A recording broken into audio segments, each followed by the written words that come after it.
A Primeira Guerra Mundial foi o ápice da Era dos Impérios, encontrando a Revolução Industrial do final do século XIX. O campo de batalha se tornou uma máquina de morte, exterminando a vida de milhares de soldados com uma eficiência jamais vista na história humana registrada. Esses impérios causaram tanta dor e sofrimento com o início desta guerra, que agora enfrentavam a obliteração se os combates não pudessem ser encerrados. Assim, enquanto a guerra se arrastava para o quarto ano em 1918, havia um sentimento de que ela precisava acabar agora, ou pelo menos era necessário colocar as bases para o fim, evitando que a revolução, a fome ou o colapso econômico levassem à destruição de todos os envolvidos. Neste episódio, vamos examinar como os aliados arrebataram a vitória das garras alemãs e então começaram uma marcha de 100 dias em direção à derrota das forças do Kaiser. Esta é a história da ofensiva dos 100 dias. Bem-vindo ao Guerras do Mundo. A chegada de mais um ano da Grande Guerra foi recebida de maneira muito diferente pelos lados opostos que continuavam engajados na luta pelo continente europeu e além. As revoluções na Rússia no ano anterior levaram os comunistas ao poder sob a liderança de Vladimir Lenin, agora líder efetivo do país, apesar de ainda enfrentar oposição no que rapidamente se tornava uma guerra civil. Os comunistas russos buscaram a paz com Berlim e as potências centrais. Este acordo foi finalizado em 3 de março de 1918 com o Tratado de Brest-Litovsk, que favoreceu muito a Rússia, mas permitiu que Berlim pelo menos se retirasse da guerra para se concentrar em acabar com a resistência restante em seu próprio país e consolidar seu poder. Isso, claro, foi uma notícia devastadora para os poderes da Entente dos impérios britânico e francês e seus vários aliados, como Itália e Japão, pois significava que os alemães poderiam redirecionar seus esforços e recursos contra a frente ocidental, onde a guerra seria ganha ou perdida. Na frente ocidental, o moral dos aliados estava muito baixo. 3 anos de massacre sangrento e promessas não cumpridas de que a próxima ofensiva acabaria com a guerra até o Natal seguinte deixaram as tropas desiludidas e amargas, levando a uma revolta no exército francês. Enquanto isso, os britânicos tinham que conter suas tropas imperiais que se perguntavam por que morriam longe de casa em uma guerra que não parecia mais lhes concernir. A salvação foi a entrada dos Estados Unidos da América na guerra, mas ainda estavam mobilizando sua força total na época do Tratado de Paz Russo. Enquanto o tratado era elaborado pelos diplomatas, os comandantes militares alemães viram uma chance de romper a frente ocidental com um grande avanço, derrotando as potências da Entente antes que os americanos chegassem com força suficiente para impactar a guerra. Apelidada de Kaiserschlacht, ou Batalha do Kaiser, seria uma ofensiva de primavera para aproveitar o bom tempo e ocorreria menos de um mês depois que a paz havia sido garantida com os russos. A ofensiva mal era um segredo, tal era sua escala que se tornou impossível escondê-la. O soldado britânico Richard Tobin lembrou mais tarde o clima nas trincheiras enquanto os alemães faziam seus meticulosos preparativos. Citação: nas trincheiras à noite, quando o vento estava na direção certa, podíamos ouvir os trens e transportes alemães roncando enquanto reuniam seu grande exército que iria nos varrer para o mar. Estávamos sérios e determinados. Atrás de nós estavam os campos de batalha de Somme, cada jarda banhada em sangue britânico derramado em quase 2 anos de combate feroz. Fim da citação. Nas primeiras horas de 21 de março de 1918, começou um bombardeio imenso nas linhas britânicas e francesas. Os artilheiros alemães, agora mais experientes do que há 3 anos, esmagaram as trincheiras inimigas com suas armas, cortando comunicações em áreas cruciais e isolando grupos de tropas sem apoio. Abençoados com uma neblina matinal para ajudar em seu ocultamento, a infantaria alemã saiu de suas trincheiras após um bombardeio de quase 5 horas contra os britânicos e franceses. A ofensiva visava principalmente o exército britânico entre o rio Somme e o Canal da Mancha, com o objetivo de derrotá-lo decisivamente, forçando os britânicos a recuar para casa e os franceses a negociar uma paz favorável à Alemanha. Com os alemães realocando 50 divisões da extinta Frente Oriental, a Frente Ocidental estremeceu e sucumbiu sob o ataque alemão. Os alemães utilizaram amplamente seus Stormtroopers, soldados especialmente treinados e combatentes árduos, para criar brechas nas seções mais fracas das linhas aliadas, permitindo que as tropas de acompanhamento entrassem e flanqueassem o inimigo. Rapidamente, os aliados enfrentaram dificuldades. As Terceira e Quinta Armadas Britânicas, posicionadas ao norte do encontro das linhas britânicas e francesas, enfrentavam uma retirada combatente, lutando para não serem ultrapassadas pelo rápido avanço alemão. Apesar disso, apenas no primeiro dia, os britânicos tiveram 21 mil prisioneiros, mais de 9 mil feridos e mais de 7 mil mortos.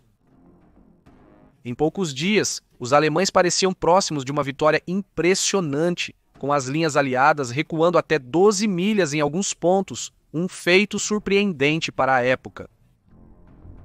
Percebendo que não poderia enfrentar a ameaça sozinho, o marechal de campo britânico Douglas Haig, o comandante supremo da Força Expedicionária Britânica, foi forçado a aceitar o general francês Ferdinand Foch como o comandante supremo da Frente Ocidental em 26 de março, a fim de harmonizar a resposta geral dos aliados à situação cada vez mais perigosa. Contudo, o sucesso alemão não foi completamente aproveitado, evitando que se tornasse o desastre que poderia ter sido para os aliados. Os líderes alemães não tinham um objetivo geral além de vencer a guerra, resultando em constantes mudanças nos objetivos táticos específicos, gerando confusão.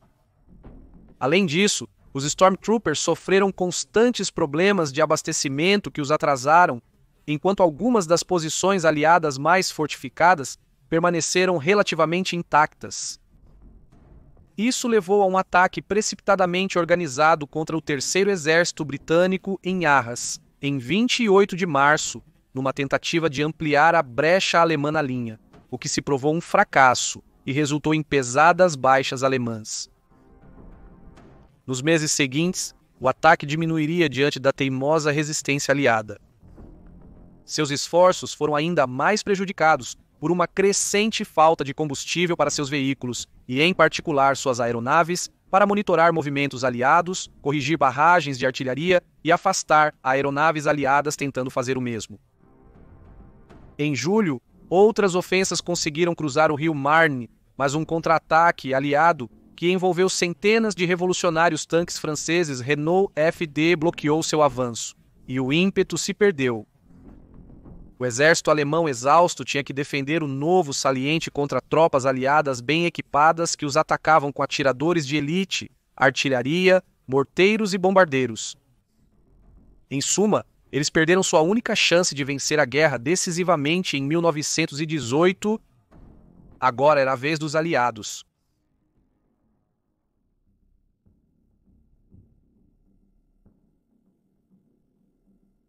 Considerando a histórica rivalidade anglo-francesa, deve ter sido desafiador para os britânicos aceitarem a nomeação de Foch como comandante-chefe das forças aliadas na frente ocidental.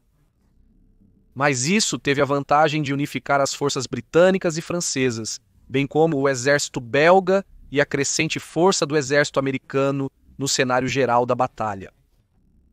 Isso significava que, além de facilitar a coordenação dessas forças em uma ofensiva geral, também significava que os alemães não poderiam explorar tão facilmente as áreas entre os exércitos nunca mais como haviam feito na primavera.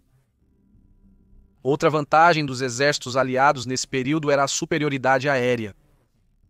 Apesar de ainda ser aceito que o treinamento e as táticas alemãs eram superiores, as forças aéreas aliadas também aprenderam com seus erros nos primeiros anos da guerra e aperfeiçoaram seus princípios operacionais, tornando seus aviadores mais eficazes. Os britânicos, na verdade, deram um passo adiante neste aspecto quando, em 1 de abril de 1918, eles unificaram o Royal Flying Corps do Exército Britânico e o Royal Naval Air Service da Marinha em uma única força independente de ambos, para melhor permitir que eles se concentrassem na guerra no ar. Este novo ramo ficou conhecido como a Força Aérea Real, ou Real Air Force. Contudo, na produção de aeronaves, os aliados tinham de fato todas as vantagens. O bloqueio da Marinha Real estrangulou o fornecimento de materiais bélicos e a escassez de mão de obra agravou a situação. No verão de 1918, a produção aliada superava a das potências centrais em mais de 5-1. Apesar da qualidade dos pilotos, a quantidade de aeronaves permitia aos aliados realizar reconhecimentos em larga escala das linhas alemãs, obtendo uma imagem clara não só da frente de batalha, mas também da infraestrutura de apoio por trás dela. Nesta época, as aeronaves de ataque ao solo também estavam se consolidando, deixando de ser usadas apenas como uma extensão de canhões de campo. Agora, elas realizavam incursões cada vez mais profundas atrás das linhas, tornando a retirada das trincheiras avançadas não mais segura. Ao mesmo tempo, as superiores forças aliadas de combate impediram os alemães de fazer o mesmo. Em discussões com seus aliados, Foch propôs uma ofensiva de verão que atacaria numa frente ampla, em vez de se concentrar em um ponto específico na linha alemã, como era comum anteriormente. Ele esperava que isso aproveitaria o caos nas forças alemãs e esticaria seus recursos restantes até o ponto de quebra. Os alemães ainda se recuperavam da ofensiva de primavera espetacular, porém custosa, enquanto os aliados recebiam cada vez mais tropas americanas, que agora chegavam com tanta força que equilibravam o campo de batalha após o fim da frente oriental para os alemães.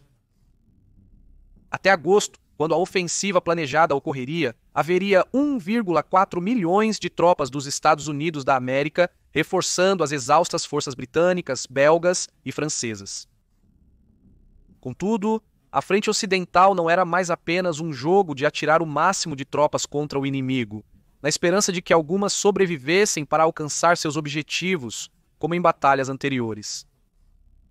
As invenções recém-maturadas do campo de batalha, aeronaves, tanques e a antiga e testada artilharia trabalhariam em conjunto para maximizar sua eficácia.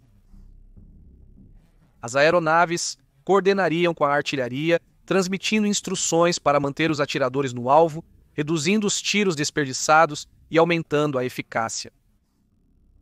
Enquanto isso, os tanques atravessariam posições fortificadas, abrindo buracos na linha para da infantaria passar. Se tudo ocorresse conforme o planejado, a ofensiva reverteria as adversidades alemãs anteriores naquele ano, permitindo-lhes capturar posições estratégicas antes do inverno, quando poderiam se preparar para enfrentar a aclamada linha Hindenburg no ano seguinte, uma série de posições fortemente fortificadas que formavam as principais defesas alemãs. Se a linha Hindenburg fosse quebrada, a guerra poderia ser levada para a Alemanha se necessário, providenciando, é claro, que o Kaiser alemão Guilherme II não processasse primeiro por paz para salvar algo da Alemanha. No entanto, neste ponto da guerra, a decisão pode não ter sido dele para tomar. Desde o final de 1916, o poder na Alemanha estava com os generais Paul von Hindenburg e Erich von Ludendorff, que estabeleceram uma ditadura militar de fato após o Kaiser não vencer a guerra rapidamente. Para complicar ainda mais as questões para os alemães, a ofensiva planejada ocorreria em etapas para estender ainda mais os recursos e manter o alto comando alemão adivinhando o que viria a seguir. Isso os impediu de implementar contramedidas com antecedência. Focado no norte da França, onde ocorreu a ofensiva alemã da primavera, os britânicos seriam encarregados do elemento norte da ofensiva, lançada primeiro contra Amiens, enquanto no sul, os americanos, sob comando do general John Pershing, atacariam os alemães no saliente de Saint-Mihiel, sendo esta a primeira ofensiva americana da guerra. Na França, os franceses intensificariam as operações e pressionariam o centro, forçando o recuo alemão para a linha Hindenburg.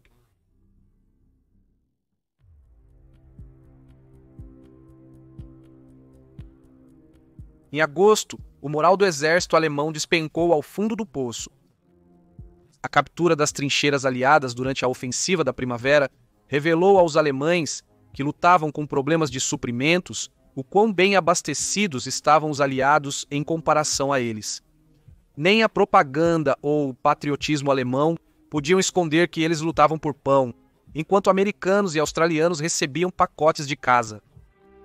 A questão que pairava na mente de todos era: eles possuíam suprimentos suficientes para resistir ao inevitável ataque aliado que se aproximava? Eles começariam a descobrir na manhã de 8 de agosto. Às 4h20 da manhã, as forças do Império Britânico, compostas principalmente por infantaria australiana e canadense, juntamente com blindados britânicos e algumas unidades francesas, atacaram as posições alemãs a leste do rio Somme. As forças do Império Britânico tinham mais de 2.000 canhões de campo e cerca de 534 tanques para jogar contra os alemães, que foram pegos quase completamente de surpresa, graças a um denso nevoeiro matinal que escondeu sua aproximação até o último minuto. Soldados canadenses capturaram oficiais alemães enquanto tomavam café da manhã, alheios à tempestade que se aproximava. No final do primeiro dia, as forças aliadas avançaram até 8 milhas em alguns setores. Crucialmente, quando a batalha foi suspensa em 12 de agosto e as unidades britânicas e francesas foram realocadas, um total impressionante de 30.000 alemães havia sido capturado. Foi uma vitória decisiva que revitalizou os aliados e destruiu a vontade dos alemães de continuar, levando Erich von Ludendorff, que agora era o comandante efetivo das Forças Armadas Alemãs, a decretar que o dia 8 de agosto seria lembrado como o Dia Negro do Exército Alemão. Mas isso foi apenas o começo. Em uma frente cada vez mais ampla, as potências aliadas continuaram a pressionar fortemente o exército alemão, que tentava em desespero estabelecer uma defesa eficaz, com pouco êxito. Até o final de agosto, os aliados haviam capturado Albert, Bapun, Noyon e Peron, após vencerem o que agora é lembrado como a Segunda Batalha do Somme. Em 12 de setembro, as forças americanas iniciaram sua histórica ofensiva totalmente americana, com Pershing e seus comandantes ansiosos para se libertarem dos aliados e mostrar do que eram capazes sozinhos. O primeiro exército americano começou o ataque contra o saliente alemão, atingindo a partir do sul das posições alemãs. Durante uma ofensiva americana, as forças francesas apoiaram o assalto, avançando nas seções ocidentais do saliente para auxiliar as tropas americanas. Um dos principais objetivos dos americanos era capturar Metz, uma importante cidade francesa que os alemães usavam como centro ferroviário para controlar o transporte e as comunicações na região, levando ao aperto do saliente nesta direção. Incapazes de resistir ao puro poder das forças contra eles, as defesas alemãs desmoronaram, e em 3 dias a batalha acabou, com os americanos alcançando todos os objetivos que tinham se proposto a cumprir. No total, os americanos e os franceses sofreram 7.000 baixas, mas os alemães terminaram a luta com o triplo desse número.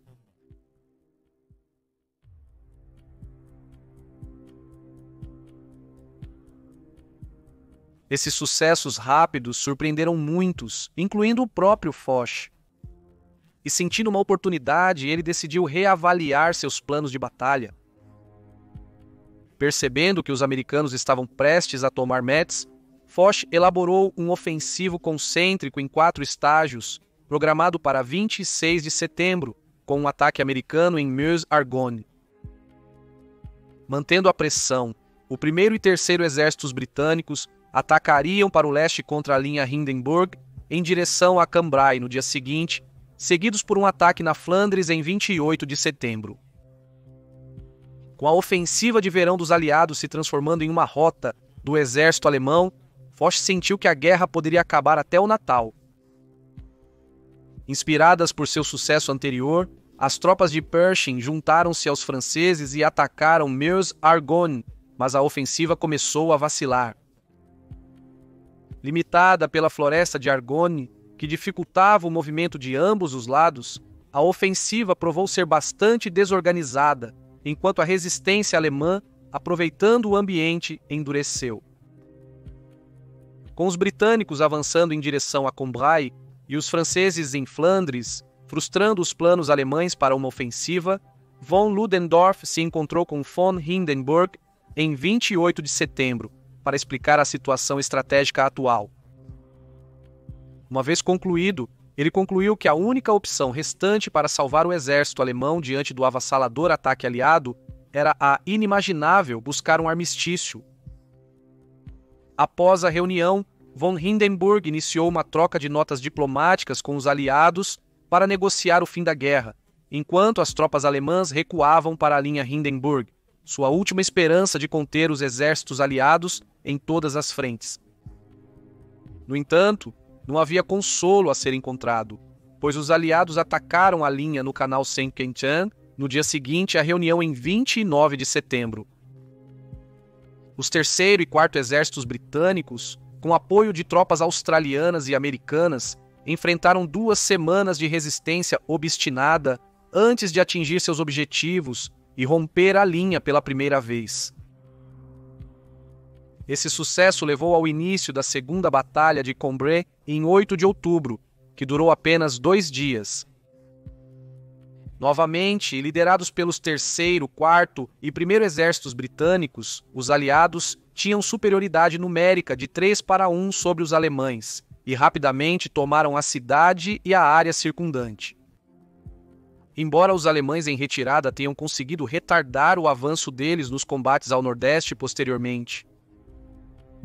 Enquanto isso, a Batalha da região Meuse-Argonne entrou numa segunda fase, com um renovado esforço dos aliados a partir de 4 de outubro. Atacando em ondas, as divisões americanas conseguiram repelir os alemães, até que em 24 de outubro recuperaram o controle total sobre a região. Desse ponto em diante, as tropas americanas e francesas prosseguiram perseguindo um exército alemão em retirada, conquistando mais território quase diariamente, mas a um alto custo. No total, os Estados Unidos sofreram mais de 122 mil baixas durante a ofensiva Meuse-Argonne, incluindo mais de 26 mil mortes, o que a tornou a campanha mais mortífera na história militar dos Estados Unidos da América, perdendo esse título apenas para a invasão da Normandia mais de 25 anos depois.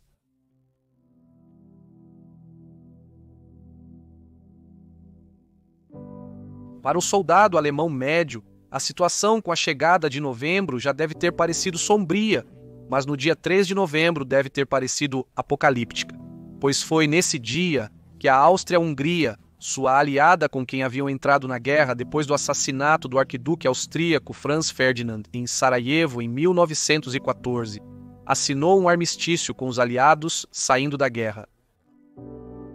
Os superiores na hierarquia acreditavam que a Alemanha poderia lutar por mais um ano, embora em uma posição quase totalmente defensiva. Mas ao mesmo tempo, qual seria o ponto? Em 9 de novembro, o agora impotente Kaiser Wilhelm II abdicou formalmente do trono. De maneira simbólica, na manhã de 11 de novembro de 1918, tropas canadenses alcançaram Mons, local da primeira batalha travada pelo exército britânico em agosto de 1914, que estava ocupado pelo exército alemão desde então. Cercado por cidadãos franceses extasiados, um armistício acordado tanto por Berlim quanto pelos aliados entrou em vigor e a guerra, conhecida como a Grande Guerra, finalmente acabou. A ofensiva de Foch, conhecida como a Ofensiva dos 100 Dias, na verdade durou 95 dias e se transformou em uma marcha para a vitória final. Apesar das novas táticas, ainda foi um empreendimento muito custoso. De acordo com o historiador Nicholas Lloyd do King's College, Londres, não existem números exatos para a ofensiva dos 100 dias, mas as baixas aliadas combinadas provavelmente somaram cerca de 700 mil.